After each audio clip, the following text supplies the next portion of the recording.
Welcome to another special edition of the hottest movie review on the internet today, the A-List Review. I'm your host, the Game Changer, Wes Troop. This is a second part of a special episode. I'm going down the best movies of 2013. I already did the worst. If you haven't seen that yet, check out my video. 2013 was a year for very good movies, and it was hard for me to decide on a best 10 list. Some honorable mentions that just missed the cut are Lee Daniels' The Butler, The Spectacular Now, The Hobbit, The Desolation of Smaug, Hunger Games, Catching Fire, Philomena, Pacific Rim, Prisoners, Man of Steel, I don't care what you fanboys say, The Way, Way Back, Monsters University, and Anchorman 2: The Legend Continues. I'm fans of all of those movies, really enjoyed them, but they didn't quite make the cut into the top 10. I know you're saying, wow, Wes, what are in your top 10? Here we go. Coming in at number 10, Thor: The Dark World. This is a sequel that I liked more than the original film. It's always exciting, packs in great effects, and it has some awesome battle scenes, including the finale where they fight through different dimensions. Nice performances all around once again, but of course Hiddleston once again steals the show. Coming in at number 9, Star Trek Into Darkness. I was a huge fan of J.J. Abrams' first Star Trek film and loved this one as well. There's some great ship fights, chases, and even a few good laughs, and it also does a nice job focusing on the characters. Coming in at number 8, Leo and Scorsese team up yet again to bring us another hit. The Wolf of Wall Street shows us a wacky true story of a naive stockbroker becoming a millionaire egomaniac and the highs and lows of the good life. It's a little long, but it does pack a punch with its great performances. At number 7, Saving Mr. Banks, yet another true story about the writer of Mary Poppins and one of my personal idols, Walt Disney, negotiating on the movie version of her book. It also shows the productions team, the author's backstory, and of course a trip to Disneyland. Thompson and Hanks are wonderful, as are the rest of the cast. Funny, emotional, and touching, this movie hits all the right notes. Coming in at number 6, here we go. Iron Man 3. This is a make it or break it whether you liked the big twist in the middle of the film or not.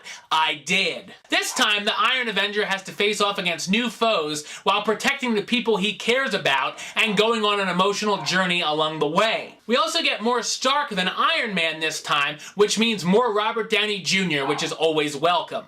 A great blend of action and comedy, the first Marvel Phase 2 film is a blast in my book. Coming in at number 5, 12 Years a Slave, one of the most powerful and emotional films released this year, once again based off of a true story. It also has one of the most shocking scenes I've seen in years, and can sometimes be brutal to watch. Chiwetel Ejiofor gives a spectacular performance here, and he and the film should be big favorites come award season. My number 4 pick is Frozen. Coming off of 2 big hits, Tangled and Wreck-It Ralph, Disney has yet another big hit on their hands with the story of 2 sisters. This is one of my favorite animated films of all time. I know, right?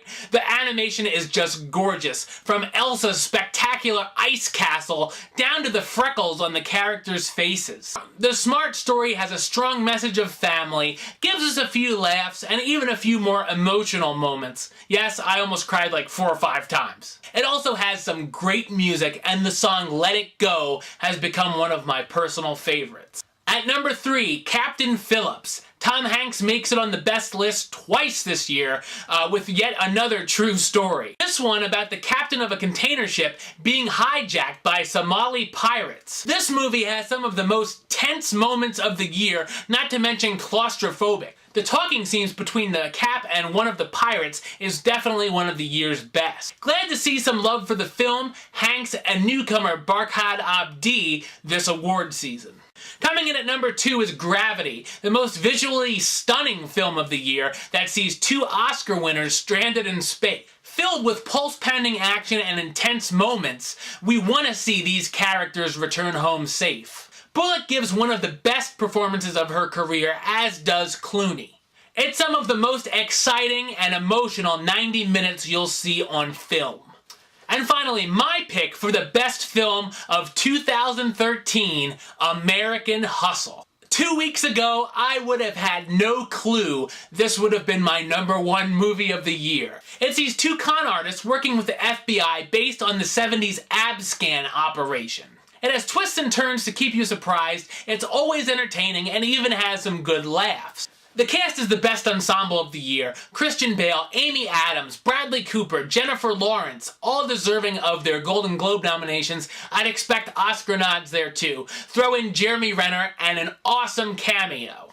I love David O. Russell's recent hits, The Fighter and Silver Linings Playbook, and this is a must-see, just like those films. Well, that is my list of the top 10 best movies of 2013. I'm sure you don't agree with me on some. You might agree with me on a few, hopefully.